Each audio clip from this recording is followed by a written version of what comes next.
Ukraine அதிபர் Zelensky சமீபத்தில் ரஷ்ய அதிபர் புதினின் இறப்பு குறித்து கணிப்பு ஒன்றை கூறியிருந்தார்.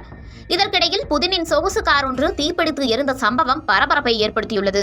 ரஷ்ய அதிபர் புதினின் அதிகாரப்பூர்வ கார் குழுவில் இருந்து சொகுசு கார் லிமோசின் மத்திய மாஸ்கோ பகுதியில் வெடித்ததாக செய்தி வெளியானது.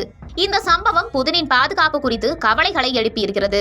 UK டேப்லாய்ட் எக்ஸ்பிரஸ் வெளியிட்ட தகவலின்படி இந்த வாகனம் புதினின் பிரசிடென்ஷியல் ப்ராப்பர்ட்டி மேனேஜ்மெண்ட் டிபார்ட்மெண்ட்டுக்கு சொந்தமானது.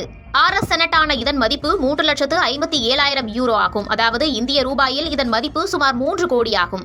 ரஷ்யாவின் அரசியலில் முக்கிய அடையாளமாக பார்க்கப்படும் RS செனட் லுபியங்காவில் உள்ள FSB தலைமையகத்திற்கு அருகில் தீப்பிடித்து எரிந்துள்ளது. விபத்து குறித்து நேரில் பார்த்தவர்கள் கூறும்போது தீ முதலில் என்ஜினில் தொடங்கி விரைவாக காருக்குள் பரவியதாக தெரிவித்தனர்.